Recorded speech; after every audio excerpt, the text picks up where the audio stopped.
नमस्कार दोस्तों, आइए यूपीएससी हिंदी साहित्य ऑप्शनल का यह प्रश्न देखते हैं। प्रश्न हमारा दिया है, सर्वनाम और उसके भेदों पर प्रकाश डालिए। ठीक है, हमको इसका नंबर जो मिलेगा 15 नंबर मिलेगा। इसका मतलब ये है कि हमको 200-150 वर्ड में इसको लिखना है। देखिए, इस साइड और इस साइड आप अपने उत्तर को नहीं लिख सकते, मैं बार बार आपको बताता रहता हूँ।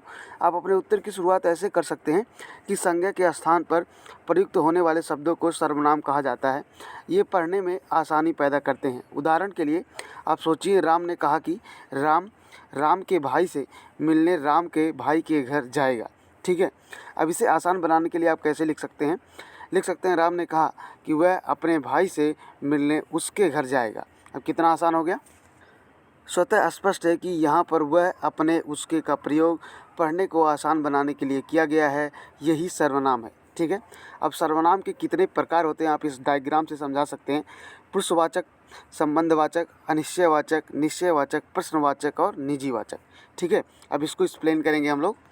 अब देखिए, अगर हम पुरुषवाचक सर्वनाम की बात करें तो इसमें देखिए, हिंदी में 3 पुरुष होते हैं, उत्तम, मध्यम और अन्य। ये पुरुष माने जाते हैं। अब देखिए, अब इस तरह से लिख सकते हैं थोड़ा सा उसके बारे में, ताकि एग्जामिनर को भी अच्छा लगे। तो आप ऐसे लिख सकते हैं, पुरुष एक वचन बहुवचन। उत्तम पुरुष में क्या आता है? मैं आता है और हम आता है।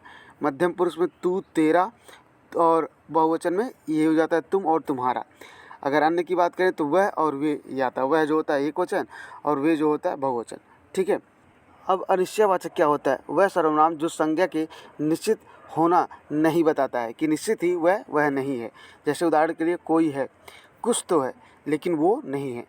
ठीक है, निश्चयवाचक में क्या होता है? जो निश्चय वाला बोध कराए कि निश्चित ही यह वही व्यक्ति है। जैसे यह वही है, वही ही है। ठीक है, अब अगला आता है हमारा प्रश्नवाचक। प्रश्नवाचक में आप लिख सकते हैं, जो संज्ञा के संदर्भ में प्रश्न पूछे। उदाहरण के लिए, राम कहाँ है?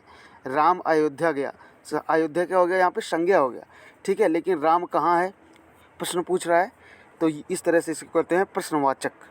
अगला हमारा था निजवाचक सर्वनाम, जो सर्वनाम परस्पर निजता का बोध कराता है। ठीक है, उदाहरण के लिए, वह मेरा अपना पेन है। ठीक है, मतलब मेरा निजीपन है, तो अपना निजी हो गया, वह मेरा निजी जीवन है। ये भी आप लिख सकते हैं। अब हमारा अगला आता है संबंधवाचक। संबंधवाचक वो होता है जो सर्वनाम जो वाक्यों का संबंध स्थापित करे, जिसमें का, की, के का प्रयोग हो। उदाहरण के लिए आप लिख सकते हैं, राम का भाई जो कि विद्यालय नहीं जाता। ठीक है, अगला पॉइंट आप लिख सकते हैं, सर्वनाम अविकारी रहते हैं तथा विकार पैदा करते हैं।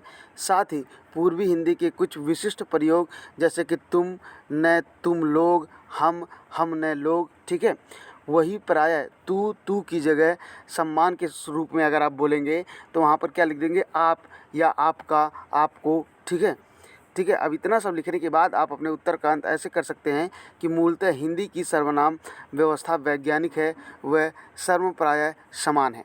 Thank you so much for watching this lecture.